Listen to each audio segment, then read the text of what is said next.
Hey guys, and welcome back to Doki Doki Literature Club. I'm Leviathan, and let's continue on with the game. Where we last left off, we finished off reading our poems for Natsuki and Sayori, I believe. And these two got into a little bit of a tiff, and I sided with Yuri. And yeah, so now we are in charge of making another poem. So we are going to do our best to try to make sure that we appease Yuri, because that is the girl that we were going for. I know a lot of people like Monika, and that's like the big staple of it, or so I've read. I've tried not to read too many spoilers, but everybody loves Monika. But I like Yuri. I don't know if it's the purple hair, because my favorite color is purple. But without further ado, let's get started. So what words would be good for her? I want to say judgment? Yes.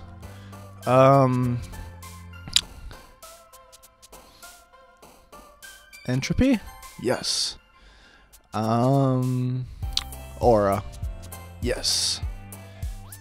I'm sure it's really not that hard to decipher what character is going to use this, but sometimes it's kind of like, huh? Vivid? Yes. I want to get them all. Not suicide. Let's say universe? Yeah. Eternity? Yep. Let's try atone? Okay.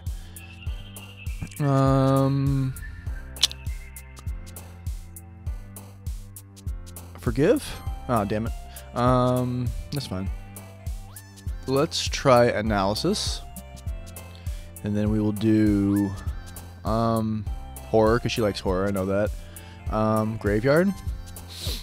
We will do tenacious. Good. Ambient. Man, we are rocking it with her, and that's good. Tragedy? Oh, damn it, she liked the tragedy. Joy? Damn it. Let's say peace. Ah, damn it. And vibrant? Okay, good. Extraordinary? Ah, damn it, that's her. That's okay. We'll get her. So let's say essence. Yes! Alright, so we did pretty well on that. Another day passes, and it's time for the club meeting already. I've gotten a little more comfortable here over the past couple of days. Entering the club room, the usual scene greets me. Hi, Leviathan. Yo, Sayori. Looks like you're in a good mood today. I'm still just not used to you being in the club, that's all. I see. That's a pretty simple thing to get you in a good mood. But I guess it's always the simple things with you anyway. Speaking of which, I'm kind of hungry. Oh, sorry. Speaking of which, I'm kind of hungry. Will you come with me to buy a snack? No thanks. That's not like you at all. I have my reasons. Why don't we take a look at your purse, Sayori? Why that all of a sudden? No reason, really. I just wanted to look at it. Sayori nervously retrieves her coin purse. She fumbles with the latch and gets it open. Then she turns it upside down and its contents spill onto the desk. Only 2 small coins fall out. I knew it. I can see right through you, Sayori. That's not fair. How did you even know? It's simple. If you had enough money in the first place, you would have borrowed a snack before coming to the club room. So either you're not hungry and want an excuse to take a walk, or you plan to conveniently forget that you spent all your money, so that I would lend you some. But there's one more thing. You're always hungry, and so that only leaves one option. Ooh, I give up. Don't make me feel guilty. If you feel guilty, that means you deserve to feel guilty. Ha ha ha. Yuri suddenly giggles. I didn't notice that she was listening in. Her face is in her book, as always. Aha! I wasn't listening or anything. It was just something in my book. Yuri... Tell Leviathan to let me borrow some money. Don't get me involved like that, Sayori. Besides, you should only buy what you can responsibly afford. And frankly, after pulling a mischievous little stunt like that, your suffering is far enough retribution. Did I just... I didn't mean that. I got too absorbed into my book. I really like when you speak your mind, Yuri. It doesn't happen much, but it's a fun side of you. There's no way you could think that. You were right, though. I did something bad and now I have to accept the revolution. Retribution. That. Still, coming from you, Sayori. I guess there's a little devil inside all of us, isn't there? Don't let her fool you. Sayori knows exactly what she's doing. After all, she told you guys she was bringing me to the club before she even told me. But you wouldn't have come if it weren't for the cupcakes. So I had to trick Natsuki into making them. Come on, give me more credit than that, Sayori. Pwap. Kya. Out of nowhere, something smacks Sayori in the face and tumbles onto the desk. Ow. What was... A cookie? Sure enough, it's a giant cookie wrapped in plastic. Sayori glances around. Is this a miracle? It's because I paid my restitution? Retribution. Actually, that one almost worked. Ahahaha. I was just gonna give it to you, but then I heard you blab about the cupcakes. It was totally worth seeing your reaction, though. Ahaha. Natsuki. That's so nice of you. I'm so happy. Sayori hugs the cookie. Geez, just eat it. Sayori rapidly tears open the wrapper and takes a big bite. So good. Move. Sayori suddenly clasped her hands over her mouth. I bit my tongue. Hehehe. You're going through a lot over just one cookie. Natsuki takes a bite of her own cookie. Ah, yours looks really good too, Natsuki. Can I try it? Jeez. Beggars can't be choosers. But yours is chocolate. Yeah, why do you think I gave you that one? Fine. Still, I'm really happy that you shared this one with me. Hehehe. Sayori gets out of her seat and goes behind Natsuki, then wraps her arms around her. Ah, jeez. I get it. Cookie still in hand, Natsuki reaches up to nudge Sayori off of her. Sayori suddenly leans down and takes a bite out of Natsuki's cookie. Hey! Did you just seriously just do that?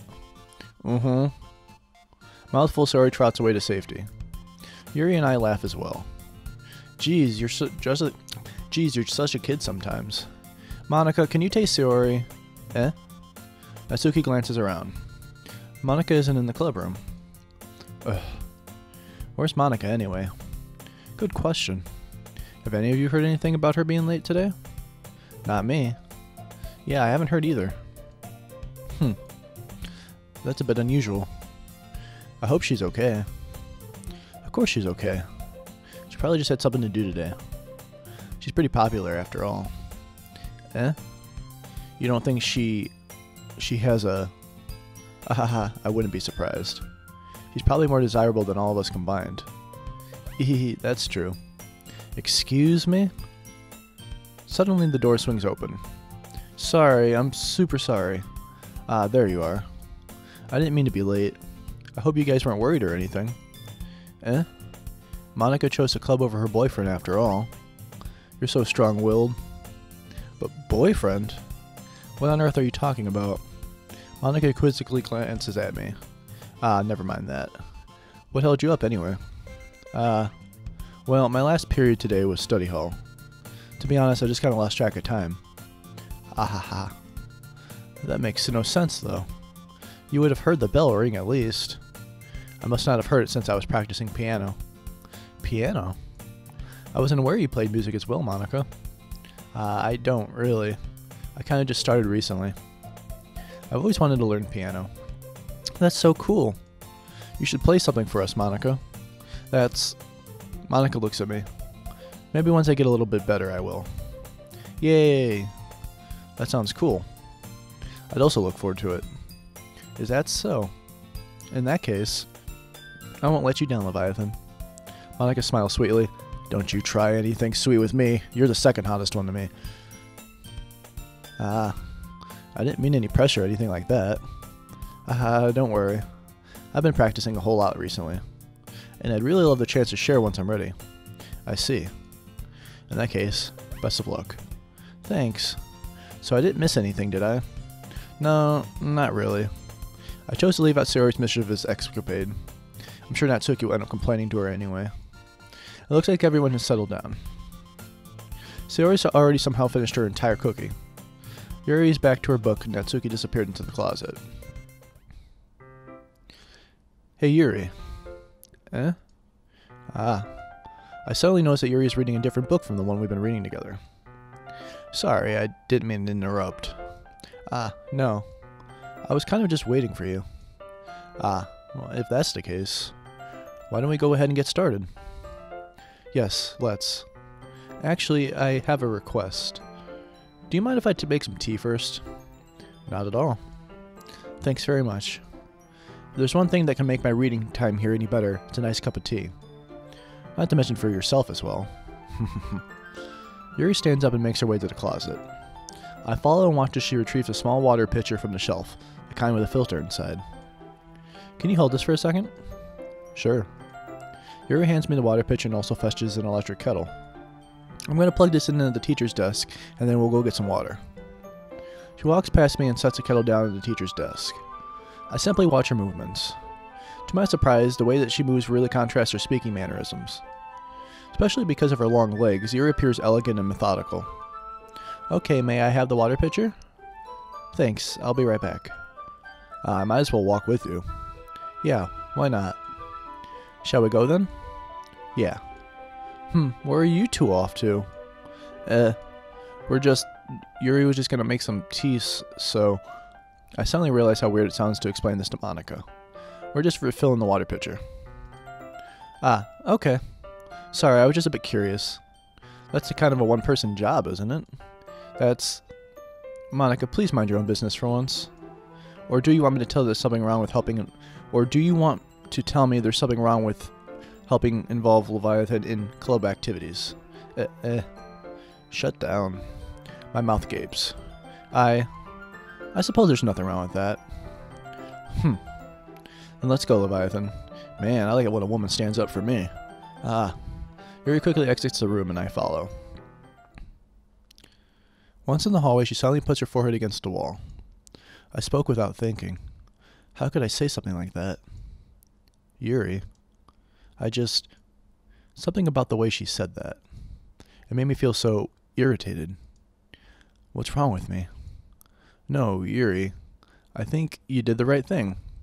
I wasn't expecting it, but it's also not right for Monika to judge people like that. Leviathan. How come, even when I do something bad, you're being nice to me?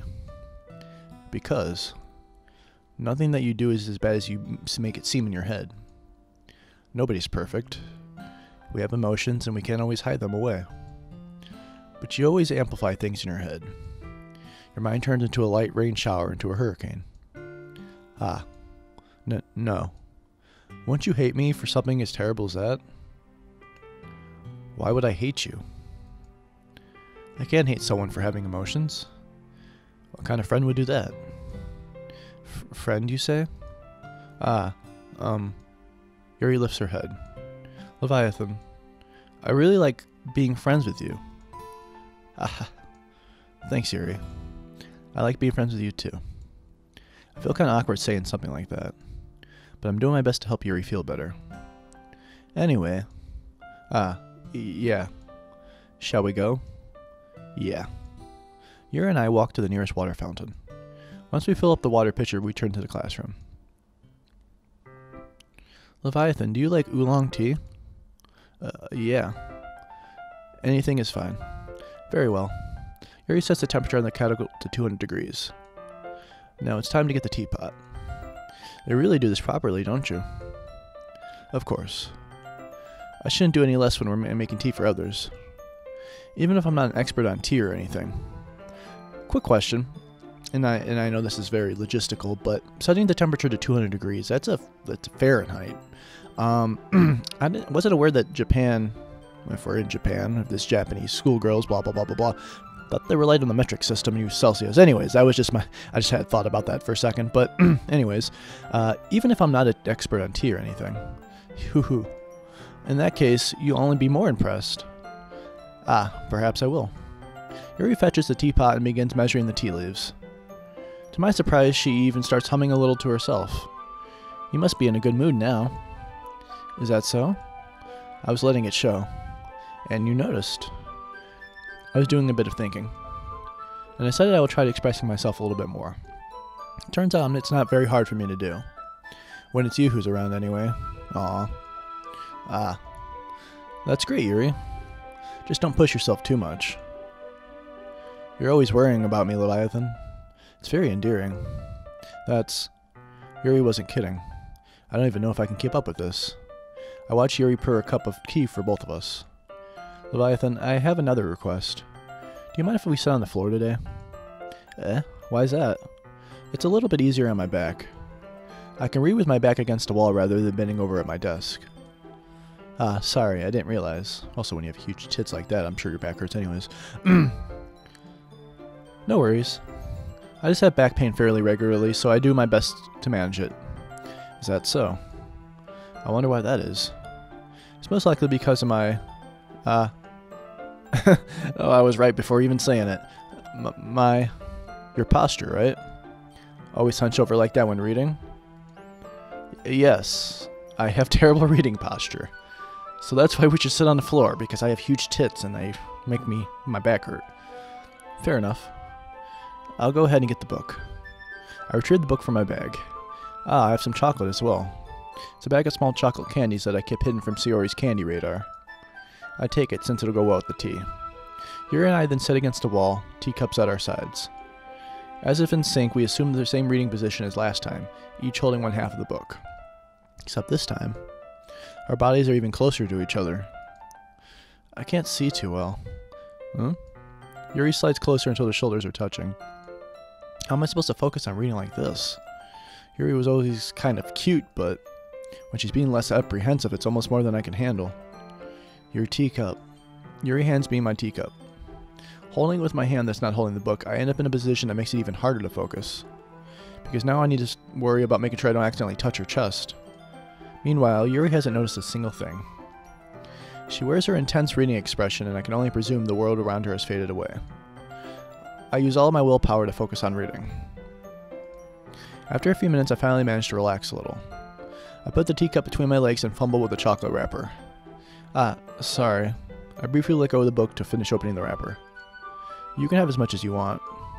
That's okay, I won't take any. Are you sure? Well, if I touch it, then I might get smudges on the pages. You're right. I didn't even think about that. My bad. No need to apologize. I'll hold the book, okay? Are you sure? Of course. Yuri opens the book with both hands.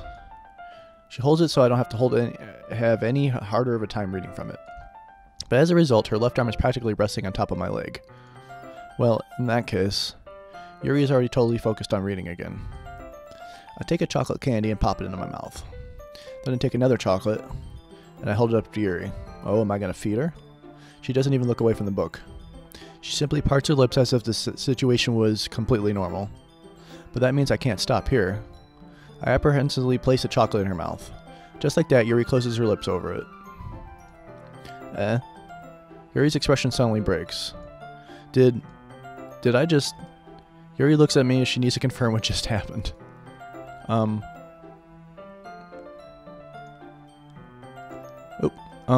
Leviathan? Sorry. I guess I shouldn't have done that. Well, you were just helping. That's something that friends do. Right. I mean, not really in this kind of context, but... Yeah. That's all it was. Yeah. Then, you don't need to stop or anything. I see. The situation has gotten really tense. Yuri tries to return the book, but I can tell just by her expression that she can't even focus now. My heart is pounding. I nervously take another chocolate between my fingers, but this time Yuri's eyes meet mine. How did it even come to this? Yuri doesn't avert her gaze. I notice her chest rising and falling to the rhythm of her breaths, not breasts. I raise my arm. Like before, Yuri parts her lips, but it's different this time. I take the chocolate and place it in her mouth. I'm gonna get a screenshot of that just for the video. Okay, sorry. Take the chocolate and place it in her mouth. I feel her hot breath on my fingers. Okay, everyone. Cockblock. Ooh, Yuri jolts back. It's time to share poems. Leviathan, you can help put away the tea stuff, right? Yeah, of course.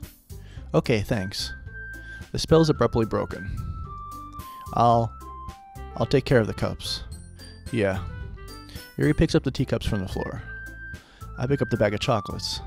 In the end, we hastily clean up without so much as a word between us. I get the feeling that something neither of us will have the courage to bring up. Who should I show my poem to first? Alrighty guys, well that is a perfect stopping point for this episode. I'm glad that we got to share another experience with Yuri. We had some chocolate, and yeah, we're enjoying ourselves, and we're getting to know each other. I know I've said that a million times, but yes.